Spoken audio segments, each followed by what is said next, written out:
ओम गं गणपतये नमः।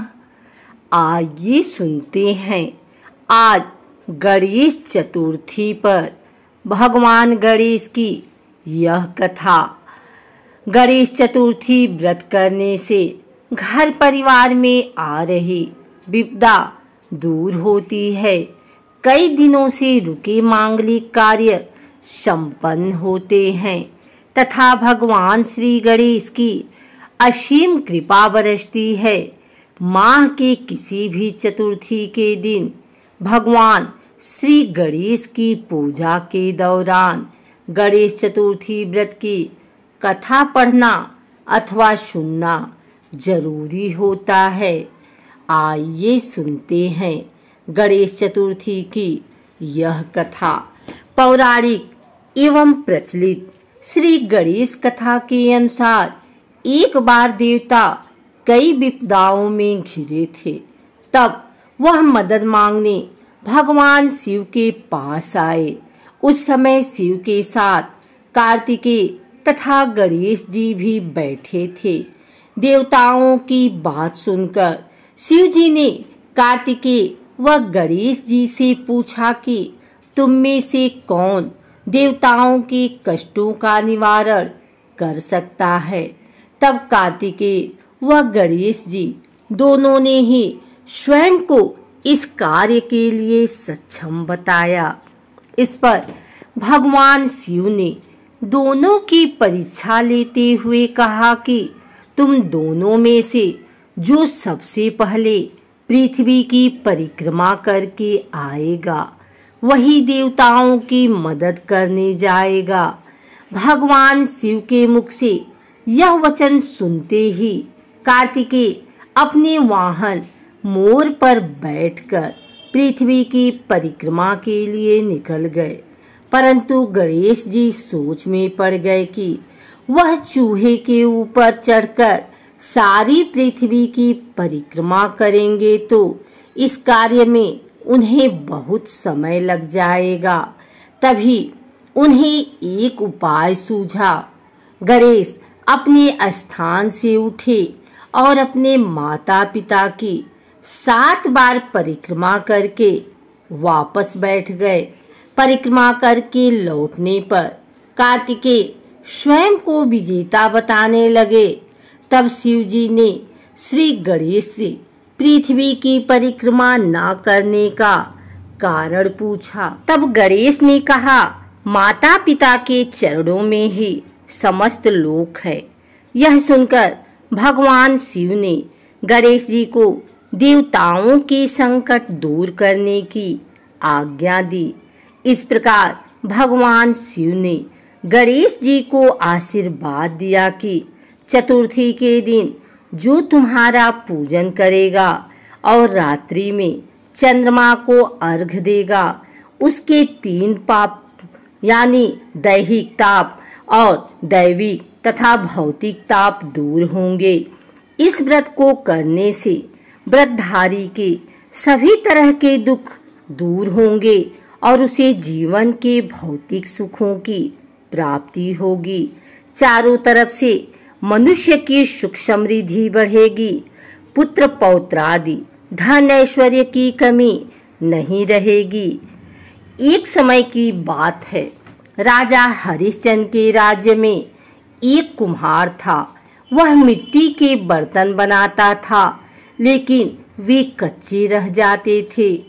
एक पुजारी की सलाह पर उसने इस समस्या को दूर करने के लिए एक छोटे बालक को मिट्टी के बर्तनों के साथ आवा में डाल दिया। उस दिन चतुर्थी का दिन था। उस बच्चे की माँ अपने बेटे के लिए परेशान थी।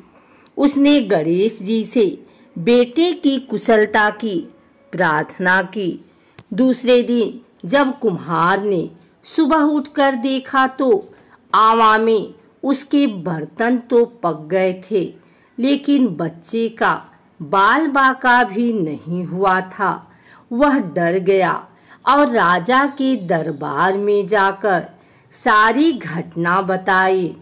इसके बाद राजा ने उस बच्चे और उसकी माँ को बुलवाया तो माँ ने सभी तरह के विघ्न को दूर करने वाली गणेश चतुर्थी का वर्णन किया।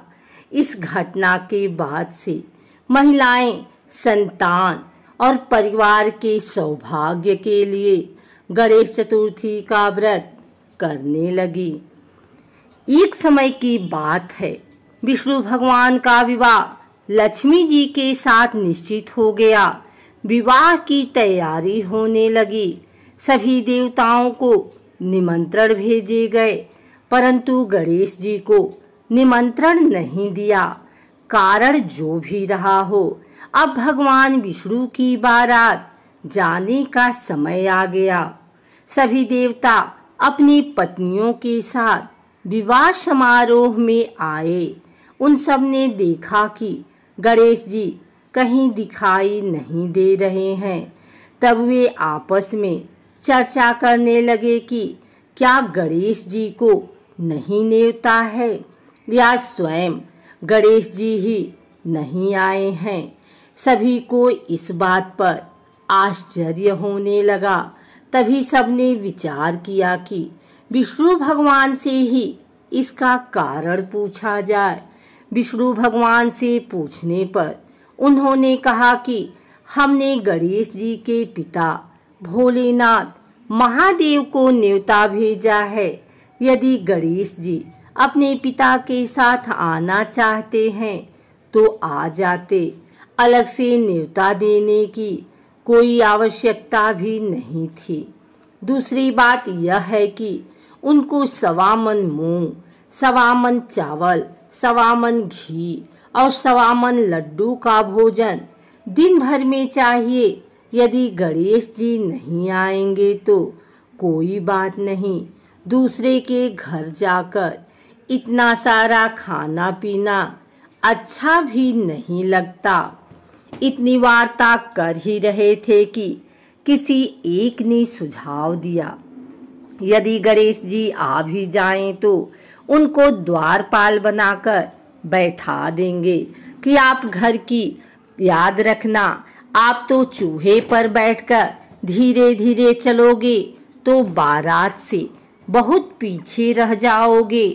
यह सुझाव भी सबको पसंद आ गया तो विष्णु भगवान ने भी अपनी सहमति दे दी। होना क्या था कि इतने में गणेश जी वहां आ पहुंचे और उन्हें समझा बुझाकर घर की रखवाली करने बैठा दिया। बारात चल दी। तब नारद जी ने देखा कि गणेश जी तो दरवाजे पर ही बैठे हुए हैं, तो वे गणेश जी के पास गए और रुकने का कारण पूछा। गणेश जी कहने लगे कि विष्णु भगवान ने मेरा बहुत अपमान किया है। नारद जी ने कहा कि आप अपनी मूषक सेना को आगे भेज दें तो वह रास्ता खोद देगी, जिससे उनके वाहन धरती में धंस जाएंगे। तब आपको सम्मान पूर्वक बुलाना पड़ेगा। अब तो गणेश जी ने अपनी मूषक सेना जल्दी से आगे भेज दी और सेना ने जमीन पोली कर दी। जब बारात वहां से निकली तो रथों के पहिए धरती में धंस गए। लाख कोशिश करें परंतु पहिए नहीं निकले। सभी ने अपने अपने उपाय किए परंतु पहिए तो नहीं निकले, बल्कि जगह जगह से टूट गए। किसी की समझ में नहीं आ रहा था कि अब क्या किया जाए। तब तो नारद जी ने कहा, आप लोगों ने गणेश जी का अपमान करके अच्छा नहीं किया। यदि उन्हें मना कर लाया जाए तो आपका कार्य सिद्ध हो सकता है और यह संकट टल सकता है। शंकर भगवान ने अपने दूत नंदी को भेजा और वे गणेश जी को लेकर आए। गणेश जी का आदर सम्मान के साथ पूजन किया। तब कहीं रथ के पहिए निकले। अब रथ के पहिए निकल तो गए परंतु वे टूट फूट गए तो उन्हें सुधारे कौन। पास के खेत में खाती काम कर रहा था। उसे बुलाया गया। खाती अपना कार्य करने के पहले श्री गणेशाय नमः कहकर गणेश जी की वंदना मन ही मन करने लगा। देखते ही देखते खाती ने सभी पहियों को ठीक कर दिया। तब खाती कहने लगा कि हे देवताओं, आपने सर्वप्रथम गणेश जी को नहीं मनाया होगा और न ही उनकी पूजन की होगी, इसलिए तो आपके साथ यह संकट आया है। हम तो मूर्ख अज्ञानी हैं, फिर भी पहले गणेश जी को पूजते हैं और उनका ध्यान करते हैं।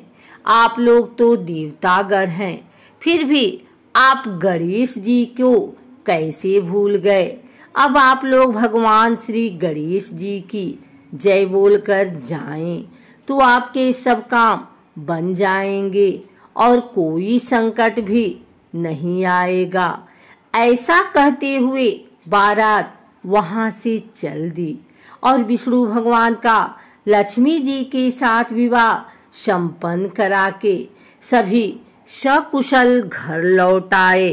हे गणेश जी महाराज, आपने विष्णु को जैसा कारज सारियो ऐसो कारज सबको सिद्ध कर जो। बोलो गजानन भगवान की जय।